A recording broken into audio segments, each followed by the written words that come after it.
Hello बच्चों, welcome back to my YouTube channel. So guys, आप लोग कैसे हो? आई होप, मुझे उम्मीद है कि आप लोग बहुत ही अच्छे होंगे और अपने प्रिपरेशन बहुत ही अच्छे ढंग से कर रहे होंगे। प्यारे बच्चों, हम लोगों का जो पहला क्लास था, उसके बाद ये हम लोग का दूसरा क्लास है जो आज हम लोग करने जा रहे हैं। प्यारे बच्चों, हम लोगों ने हिंदी की क्लास अपने चैनल के माध्यम से कर स्टार्ट किए हैं और हम लोग की हिंदी की क्लास चल रही है, जिसमें हम लोगों का पहला क्लास हो चुका है। आज हम लोग का दूसरा क्लास है और हम लोग टॉपिक्स पढ़ रहे हैं हिंदी वर्णमाला। जो स्टूडेंट पहले वाली वीडियो नहीं देखे हैं वो जाकर पहले उस वीडियो को देख लें। हम लोग इसमें हिंदी वर्णमाला पढ़ेंगे और यह दूसरा क्लास है।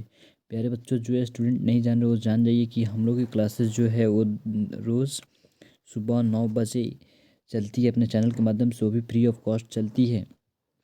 तो प्यारे बच्चों, जो स्टूडेंट CHS की एंट्रेंस एग्जाम्स देने वाले हैं वो 9th 11th और 6th क्या क्यों ना हो, अगर उनके सब्जेक्ट उनके एग्ज़ाम्स पैटर्न में हिंदी का सिलेबस हो, हिंदी सब्जेक्ट से क्वेश्चन आते हों, तो ये सारे टॉपिक्स को पढ़ने का कोशिश ज़रूर करें मेरे चैनल के द्वारा।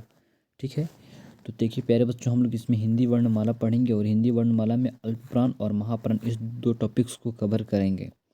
हम लोग बहुत ही अच्छे तरीके से अच्छे ढंग से इस टॉपिक्स को कवर करेंगे पूरे एक्सप्लेन के द्वारा, और हर एक एक चीज़ आप लोग को सिखा कर जाऊँगा इस वीडियो के माध्यम से, क्योंकि मैं आप लोगों को कोई भी डाउट और परेशानी में नहीं छोड़ना चाहता। तो प्लीज़ आप लोग ध्यानपूर्वक इस वीडियो को देखिएगा और नोट्स बनाने का कोशिश कीजिएगा। ठीक है, चलिए अपने नेक्स्ट पॉइंट पे आते हैं और क्लास को देखते हैं। प्यारे बच्चों, एक बात जान जाइए कि हम लोगों ने इसके पहले वाली वीडियो में जो देखे हैं, इसके पहले वाले क्लास में वो वर्ण था, और वर्ण के जो है वो दो पार्ट हैं, एक स्वर वर्ण और एक व्यंजन वर्ण। और व्यंजन वर्ण स्वर्ण वर्ण के 3 पार्ट होते हैं, जो एक हर्ष स्वर है और एक दीर्घ स्वर, एक प्लुप्त स्वर। ये सारे टॉपिक्स मैं इसके पहले वाले वीडियो में कवर कर चुका हूँ, जो आप लोग के लिए बहुत ही मोस्ट इम्पॉर्टेंट है। ठीक, उसके बाद आता है व्यंजन। तो व्यंजन में आप लोग का स्पर्श व्यंजन और अंतः अस्त व्यंजन और उसमें व्यंजन, ये तीनों टॉपिक्स होते हैं। ठीक है, उसके बाद एक बात और मैं आप लोग को थोड़ा सा याद दिलाने का कोशिश करूँगा कि स्वर व्यंजन 11 स्वर्ण वर्ण 11 होते हैं और व्यंजन वर्ण 33 होते हैं। ठीक है, चलिए आ जाइए। और एक बात जान जाइए प्यारे बच्चों, एक नोट कर लीजिएगा आप लोग पॉइंट। क्या क्या नोट करेंगे? तो आप लोग यहाँ पे देखिए, यहाँ पे लिख लीजिए, जो ये स्पर्श व्यंजन होते हैं यह कितने होते हैं? स्पर्श व्यंजन आप लोग के 25 होते हैं। क्या स्पर्श स्पर्श व्यंजन जो होते हैं वो आप लोग के 25 होते हैं, क्योंकि ये इम्पोर्टेंट पॉइंट्स हैं, इसलिए मुझे आप लोगों को बताना पड़ा। ठीक है, आ जाइए प्यारे बच्चों, मैं एक बात कहूँगा, थोड़ा देर के लिए टाइम लूँगा, तो आप लोग देख लीजिए पहले। जो स्टूडेंट CHS की इंट्रेंस एग्जाम्स की तैयारी कर रहे हैं 2022 के लिए, वो क्लास 6th 9th और 11th के क्यों ना हों, और वो भी घर बैठे फ्री में तैयारी करना चाहते हैं, तो प्लीज़ वो मेरे इस शिक्षा चैनल को सब्सक्राइब कर लें, क्योंकि और बगल के घंटी को प्रेस कर लें, क्योंकि मैं अपने चैनल के माध्यम से ओनली मतलब कि मेरे ही चैनल के द्वारा सिर्फ CHS की तैयारी कराया जा रहा है, वो भी और फ्री ऑफ कॉस्ट, और पूरा फुल ऑनलाइन कोर्स मैं दूंगा, वो भी पूरा फ्री में दूंगा। अगर आप लोग इस मेरे कोर्स के बारे में डिटेल जानना चाहते हैं तो जाइए, यहीं थंबनेल लगा है मेरे वीडियो पे, और वीडियो वाले सेक्शन में मेरे चैनल पे जाकर आप लोग उसमें पूरा मेरे ऑनलाइन कोर्स के डिटेल्स के बारे में जानकारी प्राप्त कर सकते हैं। क्या क्या मैं अपने कोर्स में देने वाला हूँ आप लोगों के लिए, वो सारे के सारे बातें अपने को उस वीडियो में बता चुका हूँ। चलिए ज़्यादा टाइम वेस्ट किए बिना अपने पॉइंट्स पे आते हैं। तो प्यारे बच्चों, हम लोग क्या पढ़ेंगे? हिंदी वर्णमाला में जो प्राण है, अल्प प्राण और महाप्राण, इसको मैं ज़बरदस्त तरीके से आप लोग को पढ़ाने वाला हूँ, बहुत ही ज़बरदस्त तरीके से, मतलब बहुत ही अच्छे ढंग से पढ़ाऊँगा कि आप लोगों के दिल और दिमाग में बैठ जाए और आप लोग इसे कभी भूल ना पाएँ। मैं ऐसे तरीके से सोच रहा हूँ कि आप लोग को पढ़ाऊँ, तो इसलिए आप लोग देखते रहें मेरे इस वीडियो को और समझते रहें। और एक बात और कि आप लोग प्लीज़ नोट्स बनाते रहिएगा, क्योंकि अपना नोट्स ही एग्ज़ाम्स के टाइम में काम आते हैं। आ जाइए, देखिए यहाँ आप लोग पहला बात जान जाइए प्यारे बच्चों की अल्प प्राण व्यंजन एवं महाप्राण व्यंजन। क्या अल्प प्राण व्यंजन और महाप्राण व्यंजन? देखिए यहाँ पे पहला पॉइंट्स आप लोग का आता है कि उच्चारण के अनुसार व्यंजनों को 2 भागों में बांटा गया है। ये वन लाइनर है ना, आप लोग देखिए यहाँ से क्वेश्चन कैसे पूछे जाएंगे। अगर आप लोगों से पूछा जाए कि उच्चारण के अनुसार व्यंजनों को कितने भागों में बांटा गया है, वहाँ ऑप्शन 2 रहेंगे, 3 रहेंगे, 6 रहेंगे, 8 रहेंगे। तो जो स्टूडेंट जान रहे हैं, जो स्टूडेंट अगर पढ़े हैं, जो विद्यार्थी इस बात को समझे हैं और मेरे क्लास को किए हैं, वो तो जाकर 2 आंसर टिक कर देंगे। क्या? जो सही आंसर है जो 2, उसमें जाकर सही यानी कि गोले को भर देंगे और वो अपने मार्क्स को गेन कर लेंगे। और जो स्टूडेंट नहीं पढ़े वो आखिर क्या सही करेंगे? तो कुछ नहीं, इसलिए आप लोग इसे ध्यानपूर्वक देखिए और पढ़िए और समझने का कोशिश कीजिए। क्योंकि मैं फ्री में क्लास दे रहा हूँ, तो कोई भी फालतू की चीज़ें नहीं पढ़ाऊँगा आपको। क्योंकि शिक्षा कोई खिलवाड़ करने का चीज़ नहीं है, ठीक है। तो देखिए यहाँ पे जो है हम लोग पढ़ेंगे अल्पप्राण और महाप्राण। प्यारे बच्चों, मैंने आप लोग को बताया कि स्पर्श व्यंजन 25 होते हैं। क्या? स्पर्श व्यंजन 25 होते हैं। जो आप लोग के स्पर्श व्यंजन होते हैं वह यही होते हैं, क से लेकर प तक के। और ये 25 के 25 ये स्पर्श व्यंजन हैं। क्या? ये 25 के 25 पूरे के पूरे स्पर्श व्यंजन है, ठीक है। तो आप लोग को ये भी पॉइंट्स क्लियर हो गया। तो चलिए अब बढ़ते हैं नेक्स्ट टॉपिक की ओर और नेक्स्ट स्लाइड में आ जाइए। पहले हम लोग देखेंगे पहला टॉपिक्स जो है अल्पप्राण व्यंजन, ठीक है। अल्पप्राण व्यंजन प्यारे बच्चों, हम लोग स्पर्श व्यंजन में ही अल्पप्राण व्यंजन को देखेंगे। क्या? स्पर्श व्यंजन में ही अल्पप्राण व्यंजन को देखेंगे। तो पहला बात मैं अगर बता दूं आप लोगों का, जो कचट तप का जो वर्ग के जो पाठ मतलब कि उनके एक जो हैं, इन्हीं में से मतलब कि हम अल्पप्राण और महाप्राण व्यंजन दोनों को चुनेंगे और जानेंगे कौन कौन है। तो एक बात जान जाइए कि पहले हम लोग बात करते हैं क्या अल्पप्राण व्यंजन का, ठीक है। तो देखिए अल्पप्राण जो व्यंजन होते हैं वो कौन कौन से होते हैं। तो ये पहला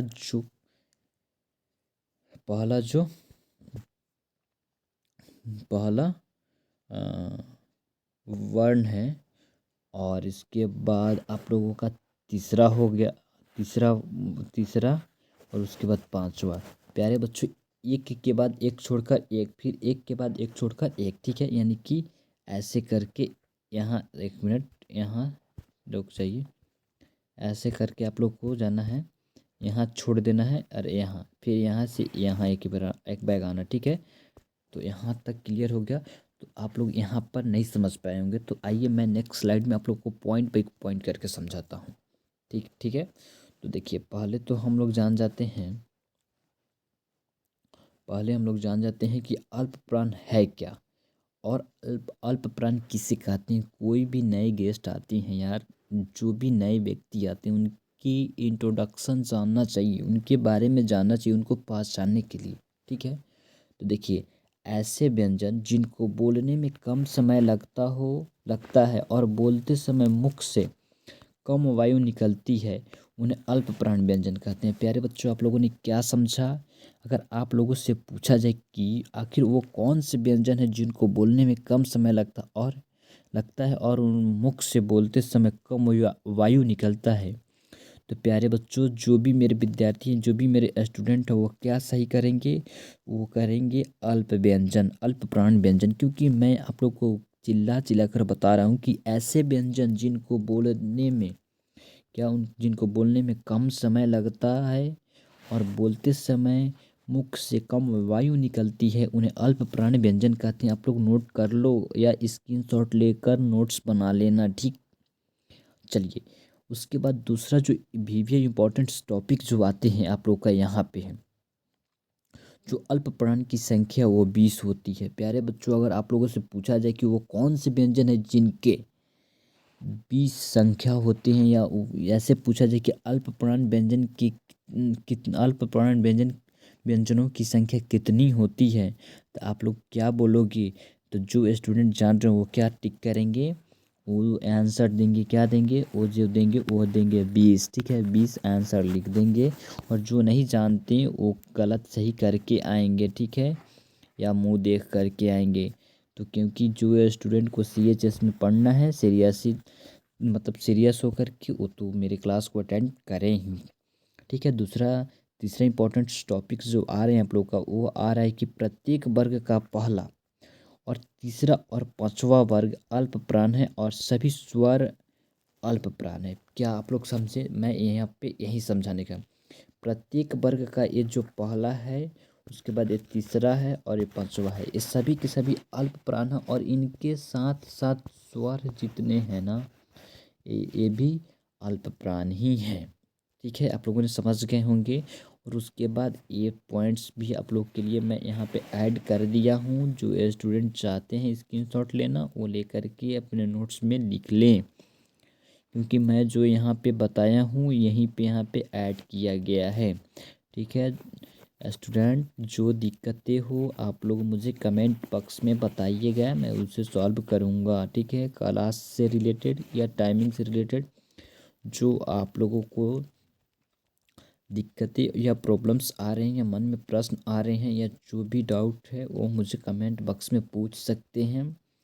तो यहाँ तक स्क्रीनशॉट ले लीजिए, मैं अपने नेक्स्ट स्लाइड में चलता हूँ।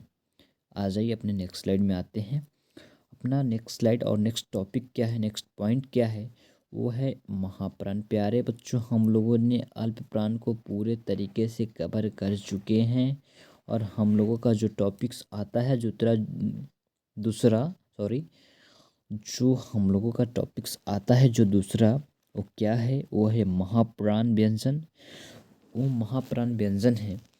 तो एक बात जान जाओ प्यारे बच्चों, ये जो है पहला, ये तो हमारा अल्पप्राण व्यंजन है। उसके बाद आता है हम लोग का तीसरा, ये भी अल्पप्राण व्यंजन है। उसके बाद ये आता है पाँचवा, ये भी अल्पप्राण व्यंजन है।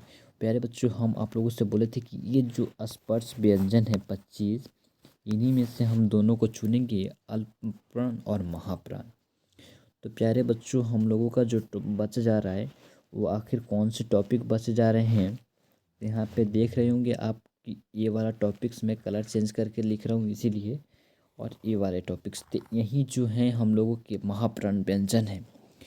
जो भी मेरे स्टूडेंट, मेरे बच्चों को समझ में नहीं आया होगा, मैं नेक्स्ट पॉइंट नेक्स्ट स्लाइड में उसको बेहतरीन तरीके से समझाऊंगा। बस धैर्य बनाकर आप देखते जाइए। नहीं समझ में आ रहा है तो मैं हूँ आप लोगों को समझाने के लिए। तो ये हम दिखाते हैं क्या। अच्छा, वहाँ तक तो जान गए कि आखिर ये जो क च सॉरी ख छ ट थ प जो है और झ ढ ध भ, ये सारे के सारे महाप्राण हैं। ठीक है, और आखिर हम लोग कैसे मालूम करेंगे कि यह महाप्राण है या इसी को महाप्राण कहते हैं, चाहे किसे महाप्राण कहते हैं? ठीक, तो देखिए, महाप्राण के बारे में जानते हैं कि ऐसे व्यंजन जिनको बोलने में अधिक प्रत्ययन करना पड़ता है और बोलते समय मुख से अधिक वायु निकलती है, उन्हें महाप्राण व्यंजन कहते हैं। इनकी संख्या 15 होती है। देखिए प्यारे बच्चों, आप लोग बहुत चालाक हैं, इंटेलिजेंट हैं। ठीक है, आप लोग समझ गए होंगे कि महाप्राण क्या बोल रहा था, कि ऐसे व्यंजन जिनको बोलने में कम समय लगे और बोलते समय मुख से कम वायु निकले, उससे महा अल्प प्राण कहते हैं। और यहाँ पे ये महाप्राण का मतलब है, महाप्राण जो बोल रहा है कि मेरा पहचान यही है कि जब हमको बोलोगे, क्या, जब हमको बोलोगे तो मुझे बोलने में तुमको बहुत ज़्यादा प्रत्ययन लगा करना पड़ेगा और बोलते समय भी मुख से अधिक वायु निकलती है। तो जस्ट अपोजिट हो रहा है महाप्राण का, क्योंकि उसमें कम वायु और कम बोलना पड़ता है, तो जस्ट अपोजिट होता है। और अल्प प्राण में अल्प प्राणों की संख्या 20 होती है, बट यहाँ महाप्राण की संख्या 15 होती है। ठीक है, ये सारे पॉइंट्स आप लोग नोट करोगे। ठीक है, मुझे उम्मीद है कि बच्चों आप लोग नोट्स बना रहे होंगे। ठीक ठीक, मैं नोट्स मंगा कर देखूँगा, क्योंकि मैं फ्री में पढ़ा रहा हूँ। ऐसा इसका कोई बहस नहीं है कि आप लोग को जो मन करेगा वो करोगे। ठीक, चलो आ जाओ। उसके बाद जो तीसरा पॉइंट्स है आप लोग का, प्रत्येक वर्ग का दूसरा और चौथा वर्ण महाप्राण है। मैं जो आप लोग को यहाँ टॉपिक्स क्लियर कर चुका हूँ, यह दूसरा वर्ग और ये चौथा है। ये दोनों प्रत्येक वर्ग का, ये पूरे के पूरे और एक पूरे, ये सब महाप्राण है। ठीक है, उसके बाद यहाँ पे तो आप लोग देख ही रहे हो। उसके बाद यहाँ चारों उसमें व्यंजन के बारे में मैं बता ही चुका हूँ, लेकिन एक बात जान जाओ, एक उच्छिष्ट व्यंजन है जो ढ है। अगर आप लोगों से पूछा जाए कि ढ कौन से व्यंजन है, अगर आप लोगों से उसमें स्पर्श व्यंजन के अलावा अगर उसमें उच्छिष्ट व्यंजन दिया रहे तो आप लोग तो नहीं जान पाओगे कि आखिर क्या है। तो आप लोग आज जान जाओ कि उच्छिष्ट व्यंजन कौन है, तो ढ है। ढ को ही हम लोग उच्छिष्ट व्यंजन कहते हैं। चलिए आते हैं नेक्स्ट स्लाइड में। तो प्यारे बच्चों, मेरे ख्याल से नेक्स्ट स्लाइड कुछ नहीं है, क्योंकि मेरा और मतलब कि जो कि अपना टॉपिक्स था वह यही टॉपिक था। जो दो टॉपिक थे वर्ण में, अल्पप्राण और महाप्राण, जो मैं हम लोग यहाँ पे कवर कर चुके हैं हिंदी वर्णमाला के। एक मिनट रुक जाइए बच्चों। हाँ, यहाँ पे हिंदी वर्णमाला के अल्पप्राण और यहाँ पे महाप्राण जो हम लोग आज कवर कर चुके हैं। ठीक, हम लोग कवर कर चुके हैं। तो प्यारे बच्चों, अगर ये वीडियो आपको अच्छा लगा होगा तो प्लीज़ इस वीडियो को लाइक कर दीजिएगा और अपने स्टूडेंट में शेयर कर दीजिएगा।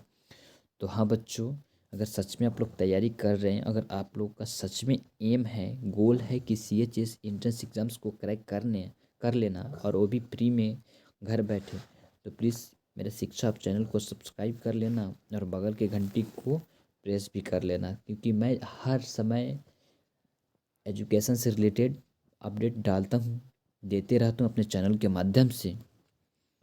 तो आप लोग सब्सक्राइब कर ही लेना। और उसके बाद जो भी डाउट हो आप लोग के मन में, जो भी प्रश्न हो, जो भी क्वेश्चंस हो, वो मुझे डायरेक्टली कमेंट बॉक्स के द्वारा पूछ सकते हो, क्योंकि मैं कमेंट बॉक्स में रिप्लाई या वीडियो के माध्यम से सॉल्यूशन करने का हर पल हर क्षण कोशिश करता हूँ।